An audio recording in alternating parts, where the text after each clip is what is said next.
Hey, Bill. Hello, Matt. Hey, happy Thanksgiving, man. Happy Thanksgiving to you. We've brought back another classic pairing of the Weekend Blog. I think it's been said on Twitter that you are the Brett Favre of blogging heads. Someone said that. You know, I have to tell you, I'm not sure these days if that's a good thing or a bad thing.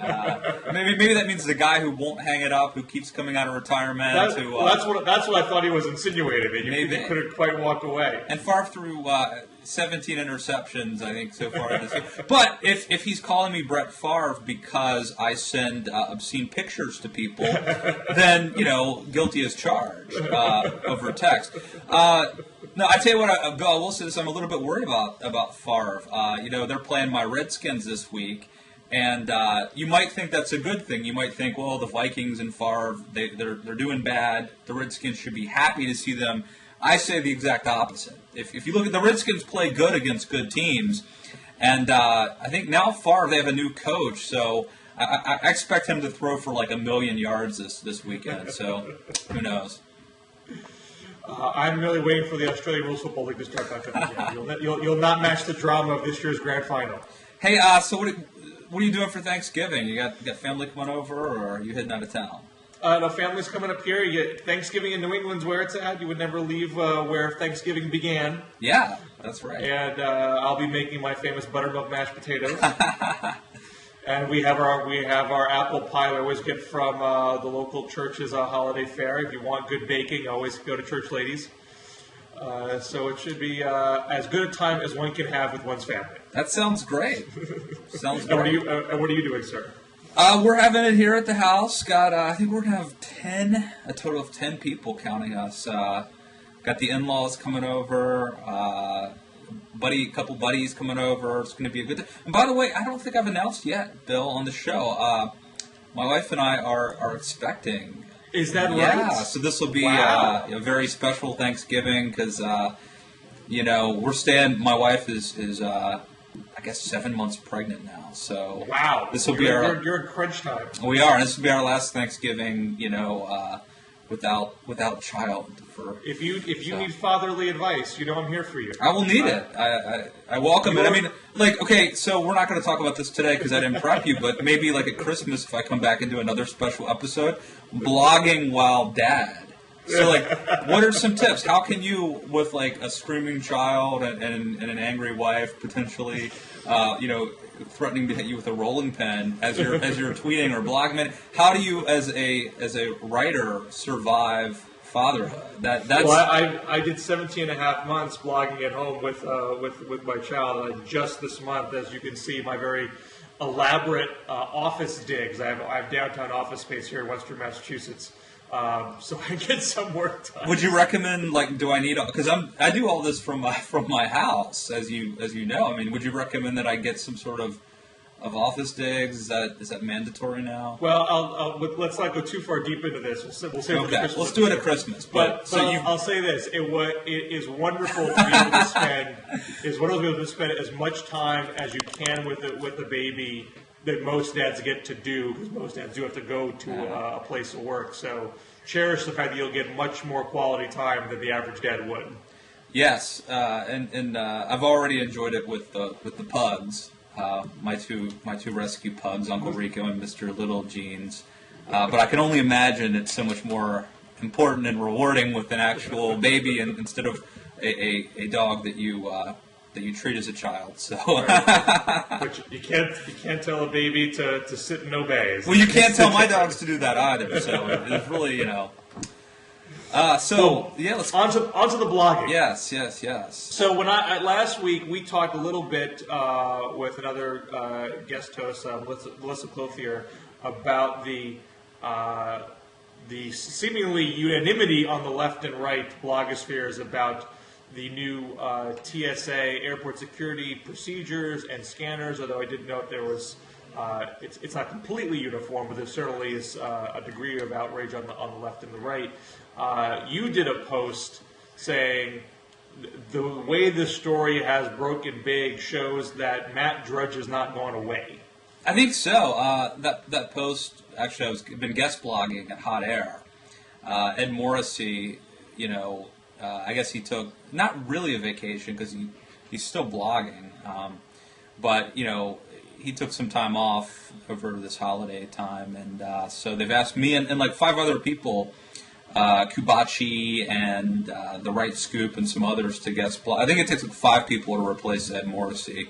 So I put this post up at Hot Air about it, and yeah, I mean, I think it's true. I think that that Drudge made that story really go viral. You got the guy that I've dubbed the business traveler's Rosa Parks, who was going through security, and he taped it and had that video. And I mean, having video is so vital to having stories go big. I've seen a lot of stories that just were a blur, but if there had been video, they would have gone viral. But I really think ultimately, though, it's Drudge. Drudge still has the power to drive stories into the mainstream media.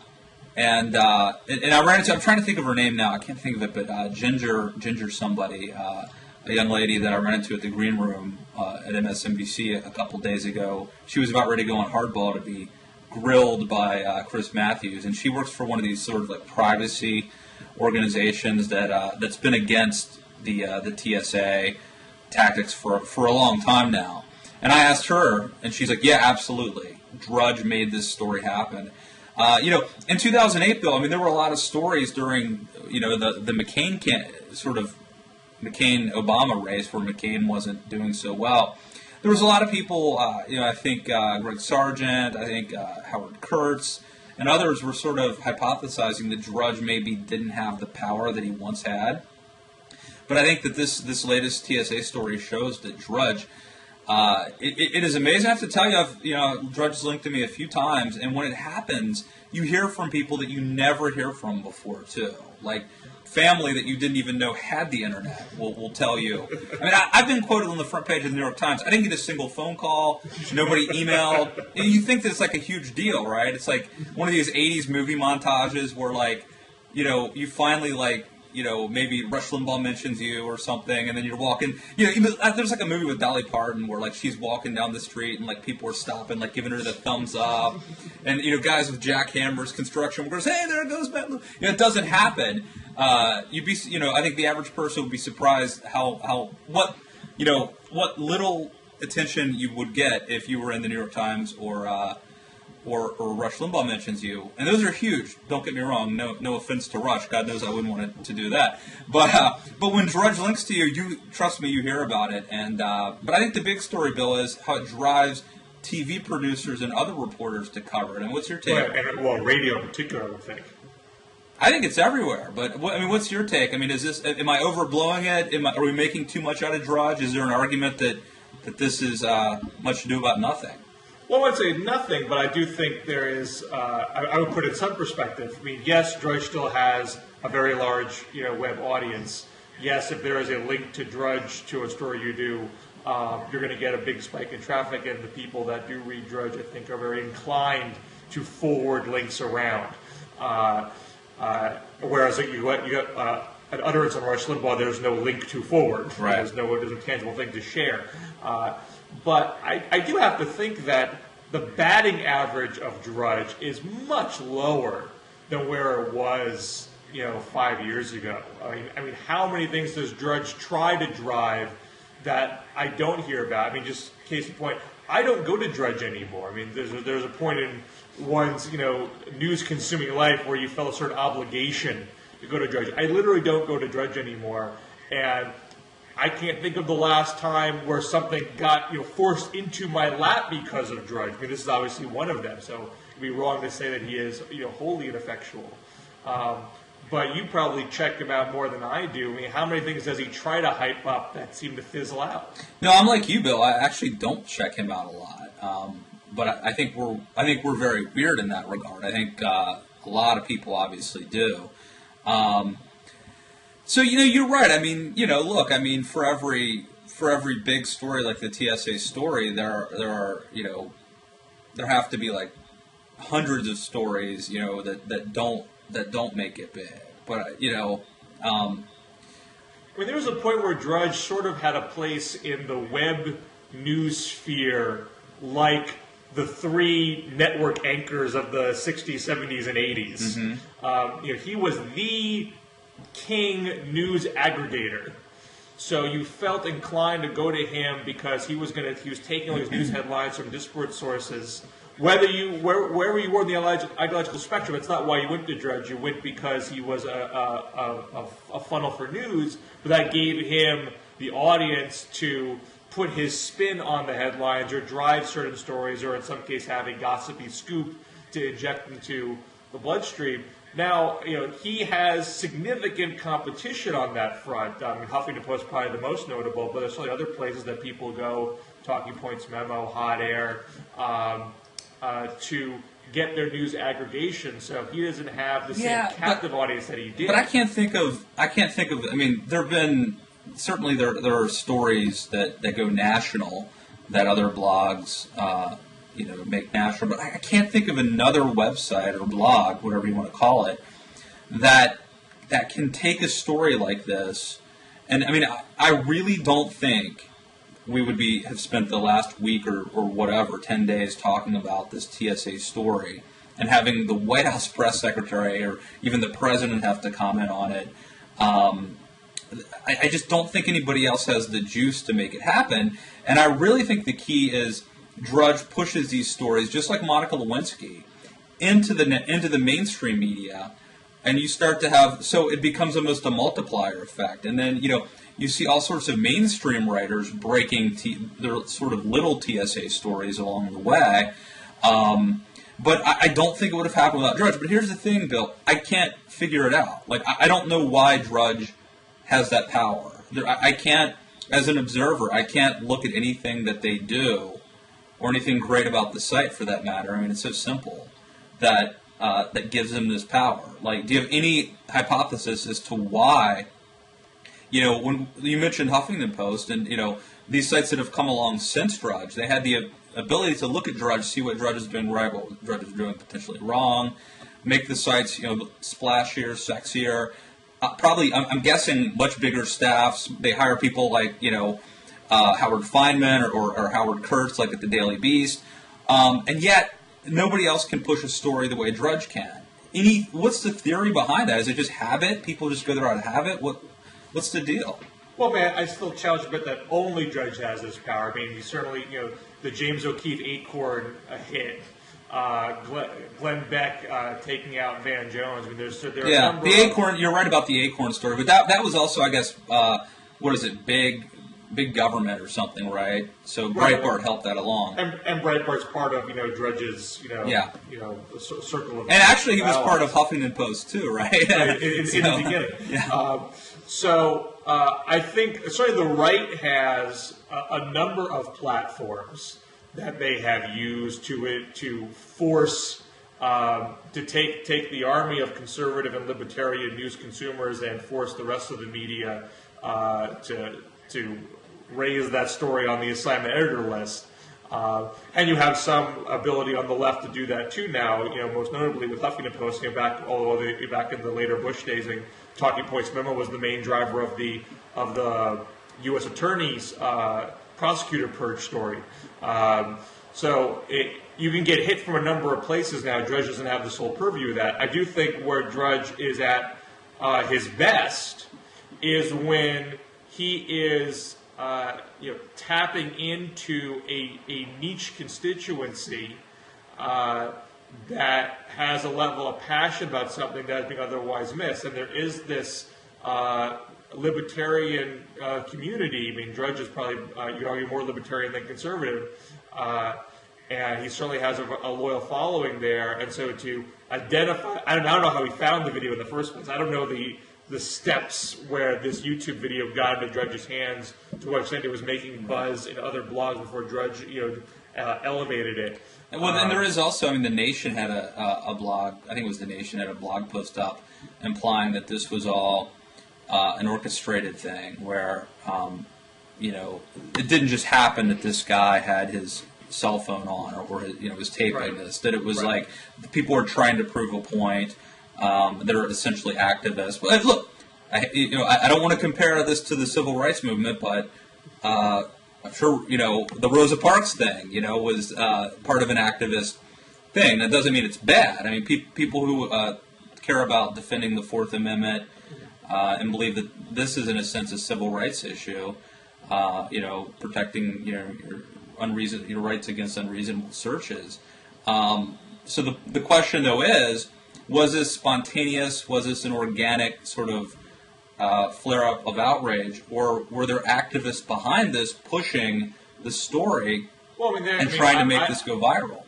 I mean, I came across a blog post from Elizabeth Kiesling on a women's site. I believe it was it's menstruation something, actually. It's menstruation research, menstruation studies, something like that. And she was citing a forum chat on a disabled women's network. This is back in January of this year about the screenings and the pat-downs.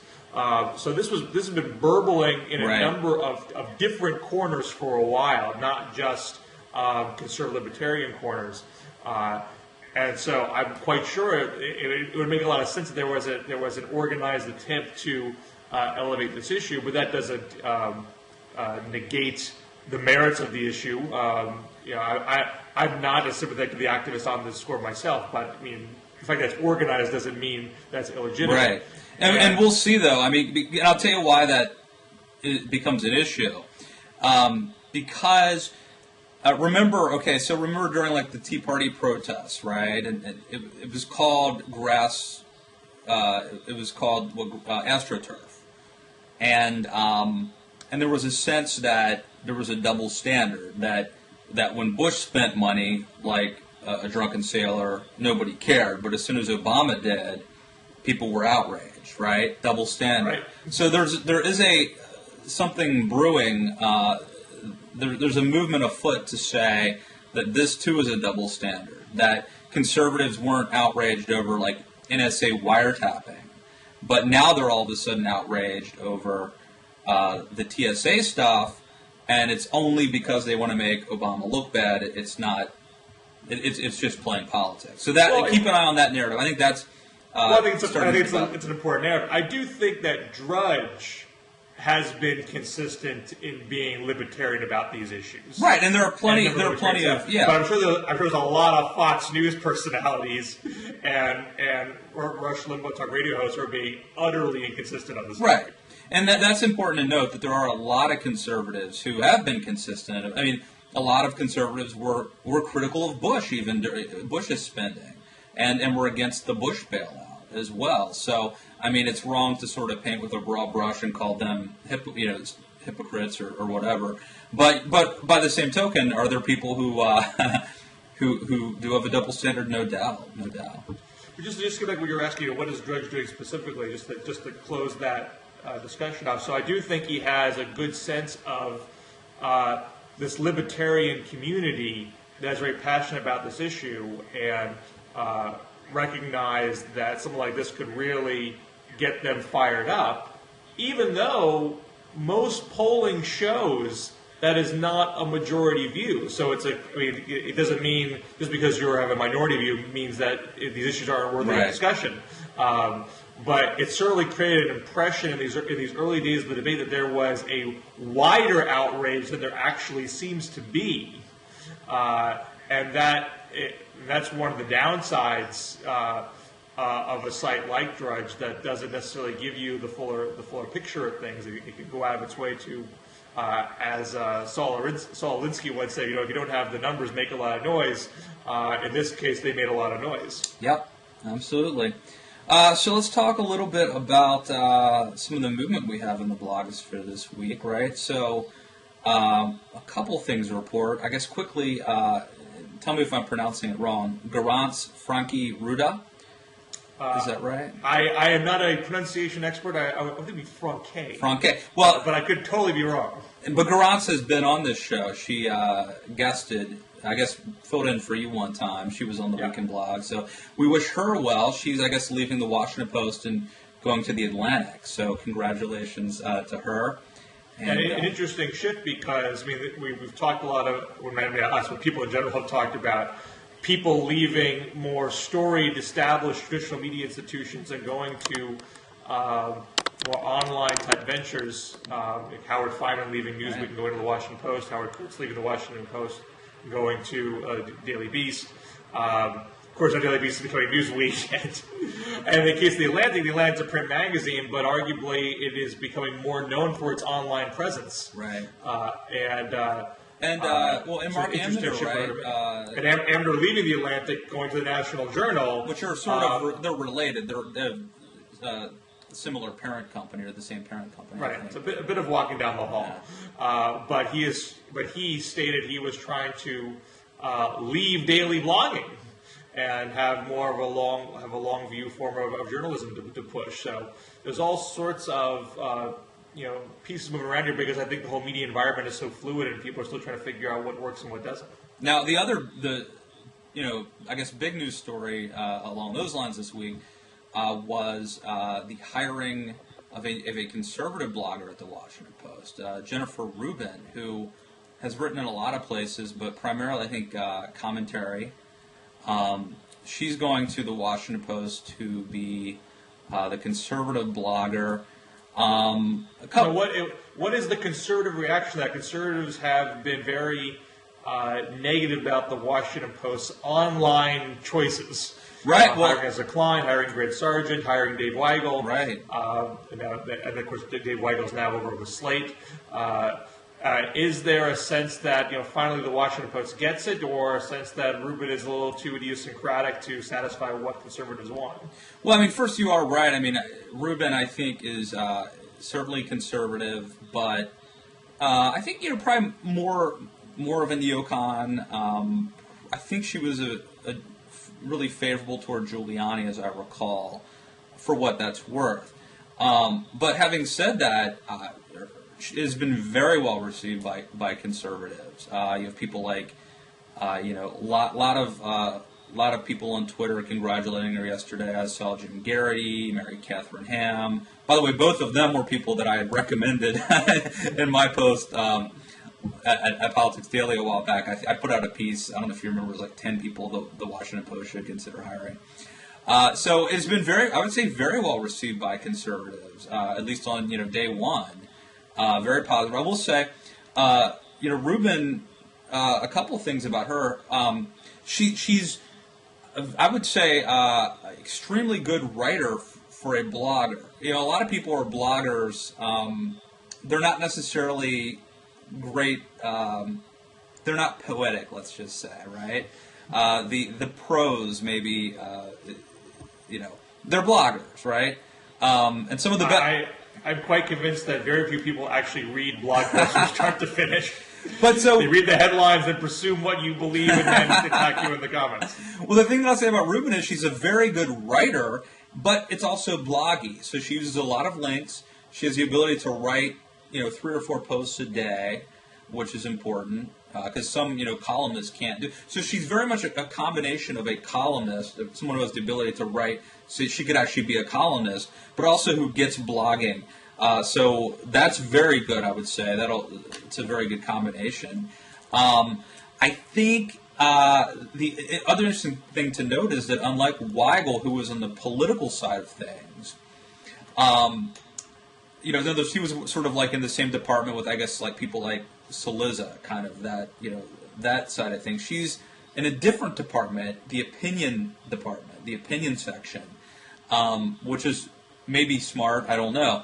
The other thing that I would say is that, with the 2010, with the 2010 elections behind us, the 2012 elections ahead of us, it's smart for any outlet to have somebody who can get, like, say, on, because the Republican primary is going to be where the action is, and at least for 2011. I think that's pretty obvious, right? I mean, if Obama's not going to have a primary challenger most likely, so if you want to cover campaign politics, I would say that you want to have somebody who has an in with the different, people running for Republican president. It'll be interesting to see if she fills that role, which I think would be more political, or if she's going to be like writing conservative blog columns about like TSA and those sort of stories. So, or both. I mean, will she attempt to do both? She's been predominantly a foreign policy commentator at Commentary Magazine, and their online presence there, correct? Yeah, and I mean, she's she's smart and she can write about a lot of things, but I think that like her wheelhouse would be writing about foreign policy and ideas from a conservative perspective. I wouldn't be surprised, and I have no inside information on this whatsoever, because God knows I don't have like a great open line with the Washington Post. In fact, one of the reporters recently was upset with me over something that I wrote about. This lady had written a piece about Jenny Thomas and Jenny Thomas's people, Liberty Counsel or Liberty Central or whatever, accused. They had a scoop that she was being. They accused her of out. Yeah. Well, and they accused her of going forward, before the story was released or whatever, of sort of breaking that confidence. In any event, I think it's within the realm of possibility that they also hire a political blogger like a Garrity or a Ham, someone to actually cover the campaign, and that would be in the political department. In any event, I think it's very good news that this is happening. I think it shows that the Post gets it and that they are concerned about not being portrayed as the Huffington Post or a liberal blog. I mean, this shows a commitment, I think, to diversity, and she's qualified, smart, and also prolific, so I think she'll do well. Now, is there anyone in the right saying this is a token hire, that it doesn't balance out having both Ezra Klein and Greg Sargent, and who cares if they have George Will and Charles Krauthammer, and their editorial page is leading right these days, but the online presence is not a fitful parody yet. I haven't seen any. I mean, again, we're taping this on Wednesday, so this came out, I guess, Tuesday afternoon. So, as we're taping this is like still a fairly new story, and the immediate response from conservatives is overwhelmingly positive.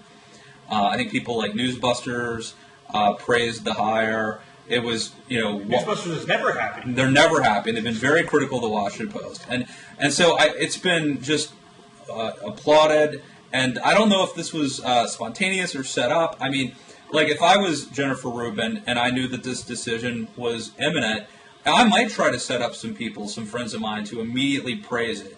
That would maybe be a savvy political move to make. It's also interesting that the story broke at Yahoo, right?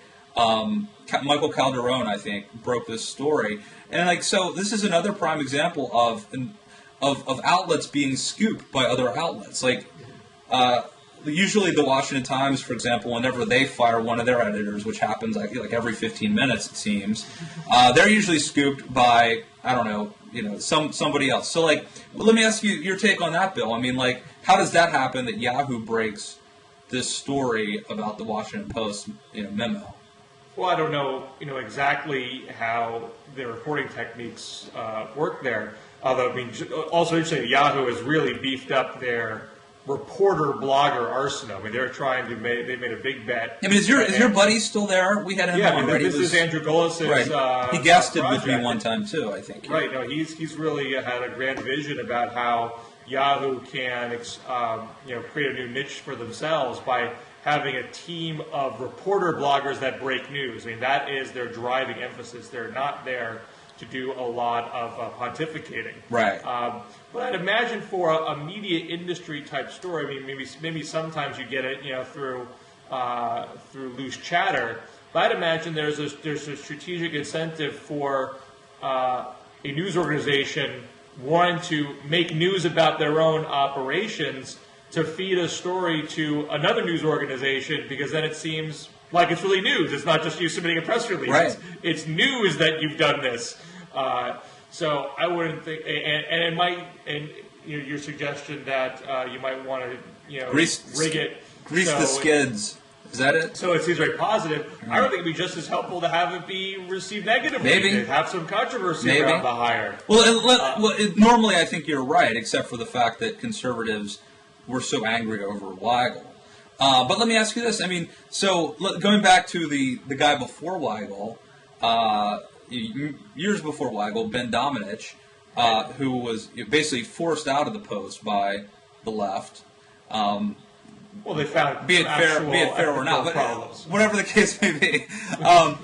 But so here's my question to you. I mean, do you think there will be an attempt to go after Jennifer Rubin? Like, will liberals be like, okay, yeah, she seems like a reasonable, conservative. We've got Sargent, we've got, Ezra.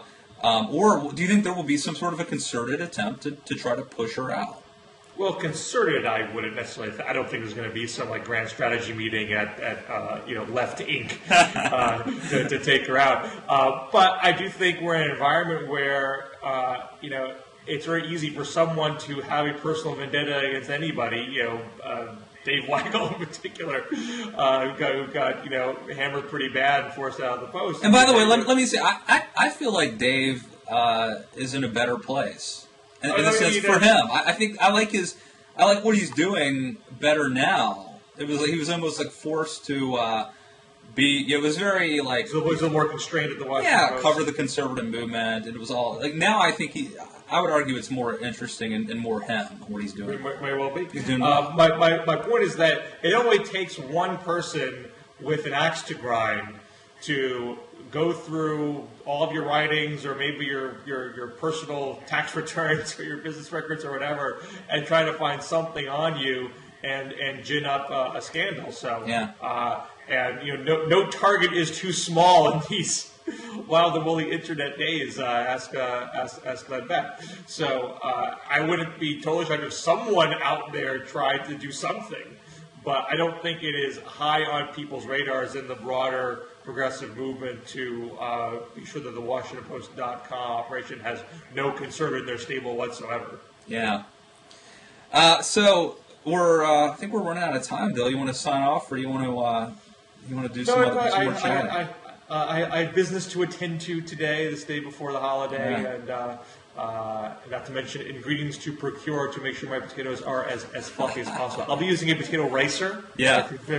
To make them extra fluffy. That's nice. Ezra would probably approve. He's quite the foodie, as I understand. And I do have plans to use my potato ricer to make potato donuts for Hanukkah next month. Wow, I'd like one of those mailed to me.